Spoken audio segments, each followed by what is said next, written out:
Hello friends, citrus গার্ডেনের পক্ষ থেকে আমি শিপ্রা আবারও চলে এসেছি একটা নতুন ভিডিও নিয়ে। তবে সবার প্রথমেই বলি শুভ নববর্ষের প্রীতি শুভেচ্ছা ও অভিনন্দন সকল বন্ধুকে। নববর্ষে সবাই ভালো থাকুন, সুস্থ থাকুন, সুন্দর থাকুন, আর বেশি বেশি করে গোলাপ গাছ লাগান। কারণ আমি বাগানে যেটা করি, যেটা আমি ভালো রেজাল্ট পাই, সেটা আমি কিন্তু আপনাদের সঙ্গে পুরোটাই তুলে ধরছি, শেয়ার করছি। এবং যে কোনো প্রবলেম হয়ে ফেসবুক ইনবক্সে এসে গাছের ছবি দিয়ে যোগাযোগ করুন।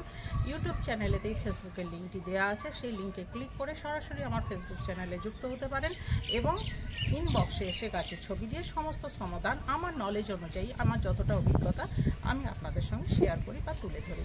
তো যাই হোক, নতুন বন্ধুদের অনেক রিকোয়েস্ট আছে যে দিদি ডাইব্যাক প্রবলেম থেকে আমরা কিভাবে মুক্তির উপায় পাবো, ডাইব্যাক কেন হচ্ছে, কি জন্যে হচ্ছে। প্রথমেই বলি যে ডাইব্যাক কেন হয়। ডাইব্যাকের মূল কারণ হচ্ছে দুম করে নার্সারি থেকে গাছ নিয়ে এসেই আমরা কি করি, একটা বড় পটে ভারী মিডিয়াতে বসিয়ে দিই। সেটা কিন্তু কখনোই করলে হবে না। গাছ কিনে নিয়ে এসে আপনার ছাদে কয়েকটা দিন ফেলে রাখুন।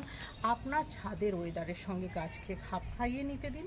বেশ কিছুদিন গাছটি থাকার পর একটা সুন্দর লুজ মিডিয়া আপনাকে তৈরি করতে হবে।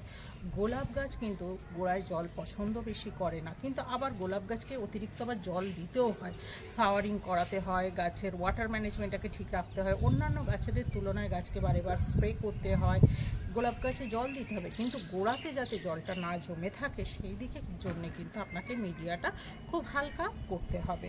এবং আর কি করতে হবে, পট সাইজ আপনাকে দুম করেই কিন্তু ছোট পটে গাছ বসাতে হবে। বড় পটে কিন্তু দুম করেই গাছকে বসালে হবে না, কারণ ছোট 6 ইঞ্চি পটে যদি আপনি গাছটি বসান তাহলে কিন্তু গাছটি খুব ভালো গ্রোথ নেবে। যেমন আমি একটু দেখাচ্ছি, আমার বাগানে নতুন গাছ ডিসেম্বর মাসে 6 ইঞ্চি পটে বসিয়েছি এবং পুরোপুরি অর্গ্যানিক ফিডিংয়ের ওপরে গাছটিকে আমি কত সুন্দর গ্রোথ নিয়েছি সেটা আপনাদের সামনে একটু তুলে ধরবো। দেখুন বন্ধুরা, এটা ডিসেম্বর মাসে বসানো 6 ইঞ্চি পটে বসানো গাছটি কত সুন্দর গ্রোথ নিয়েছে। একবার দেখুন, নিত্য নতুন ব্রাঞ্চ। এবং গাছটিকে গ্রোথ নিতে দেওয়ার জন্যে তাহলে আমি কি করব, এটা কেন ডাইব্যাক হচ্ছে সেইটা আমাকে আগে জানতে হবে। ডাইব্যাকটা ডিসেম্বর মাসে গাছটি আমি পটিং করেছি। গাছটি পটিং করার পর এত সুন্দর গ্রোথ কিভাবে হলো সেইটা সিক্রেট টিপস আমি আজকে আপনাদের সামনে তুলে ধরবো। এবং রুট ট্রিটমেন্ট তো অবশ্যই করতে হবে। সিক্রেট রুট ট্রিটমেন্টের ভিডিও আমি চ্যানেলে দিয়েছি, সেটা অবশ্যই আপনারা দেখবেন। গাছটি প্রথম বসানোর পর রুট ট্রিটমেন্ট অবশ্যই করবেন। পট ইঞ্চি দেখুন 6 ইঞ্চি, মিডিয়া খুব হালকা পাতলা হবে।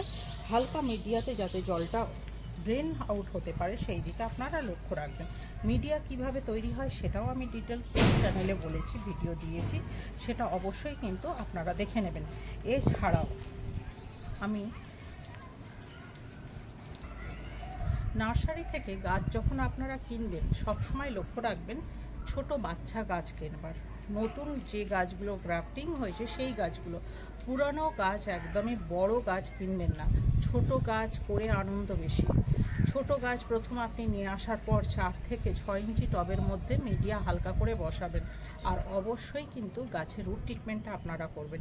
রুট ট্রিটমেন্ট করলে গাছের কখনো ডাইব্যাক আসবে না। বর্ষাকালেও আপনারা রুট ট্রিটমেন্ট করবেন, গাছ বসানোর পরও 40 দিন টানা রুট ট্রিটমেন্ট করবেন। এবার বলি মূলত ডাইব্যাক কেন হচ্ছে। মাটির মিডিয়া করেছেন, মাটির মিডিয়ার কম্পোস্টের পরিমাণ খুবই কম এবং গাছের তুলনায় পট সাইজ অনেক বড়।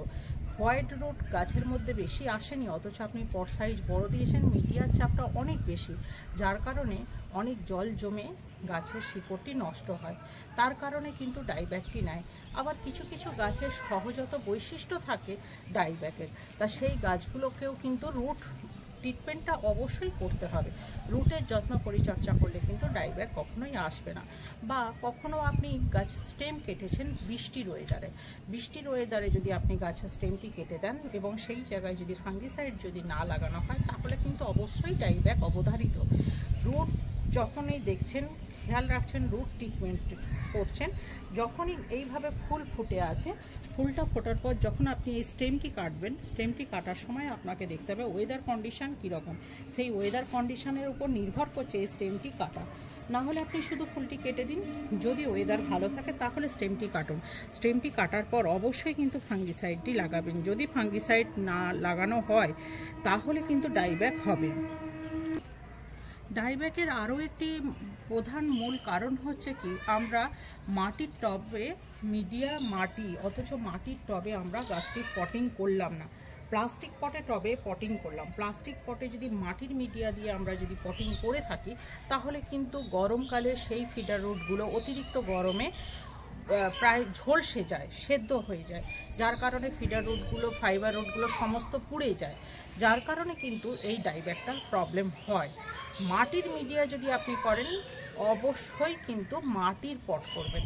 আর সিন্ডার মিডিয়া হলে আপনি যে কোনো পট ব্যবহার করতে পারেন, সেটা প্লাস্টিক পট হোক বা মাটির পট হোক, যেটা খুশি আপনি ব্যবহার করুন। সিন্ডার মিডিয়ার ক্ষেত্রে কোনো অসুবিধা নেই। সবসময় একটা জিনিস মাথায় রাখবেন, ছোট গাছ যখনই নার্সারি থেকে নিয়ে এলেন, অবশ্যই টব ডিপ ছোট দেবেন, বড় টব দেবেন না, হালকা মিডিয়া করবেন। আর most important part of root treatment, গোলাপ গাছের ফার্স্ট পার্ট হচ্ছে, ইম্পর্টেন্ট পার্ট হচ্ছে রুট ট্রিটমেন্ট। আপনি যদি রুট ট্রিটমেন্ট যদি না করেন, গাছ কিন্তু ডাইব্যাক অবধারিত, এদিকে কিন্তু আপনাকে লক্ষ্য রাখতেই হবে। গোলাপ গাছের রুট যত সুন্দর, ফুল কিন্তু অধিক মাত্রায় তত বেশি হবে। আর ছোট বাচ্চা গাছে কিন্তু কখনোই ফুল নেবেন না, কুঁড়ি কেটে দেবেন। তাহলে ছোট বাচ্চা গাছের কুঁড়ি যখনই কাটবেন, গাছের গ্রোথ কিন্তু তত বাড়বে। তাই আমার একটাই রিকোয়েস্ট, যে ছোট বাচ্চা গাছে কুঁড়ি নেবেন না। দুটো ফুলের কুঁড়ি আপনি যদি কাটেন, ঠিক তার 1 মাস পর আপনি 8টা ফুল পাবেন। তাই আগামী দিনের কথা চিন্তা করে অধিক মাত্রায় ফুল পেতে গেলে মোস্ট ইম্পর্টেন্ট রুট ট্রিটমেন্ট, আর মোস্ট ইম্পর্টেন্ট ফুলের কুঁড়ি কেটে ফেলা। তাহলেই কিন্তু দেখবেন আপনার গোলাপ গাছটি খুব সুন্দর গ্রোথ নিচ্ছে। তা আজকের ভিডিওটা কেমন লাগলো অবশ্যই কিন্তু কমেন্ট করে জানাবেন, আর লাইক তো অবশ্যই দেবেন। আর নতুন বন্ধুদের জন্য বলি, চ্যানেলটি যদি ভালো লেগে থাকে অবশ্যই কিন্তু সাবস্ক্রাইব করুন। আজকের মতো এইটুকু, সুস্থ থাকুন, ভালো থাকুন। নতুন কোনো ভিডিও নিয়ে আবার খুব শীঘ্রই ফিরে আসছি সিপ্রাস গার্ডেনের পক্ষ থেকে। সবাই ভালো থাকুন আর নববর্ষটাকে খুব আনন্দ করে কাটান। নমস্কার।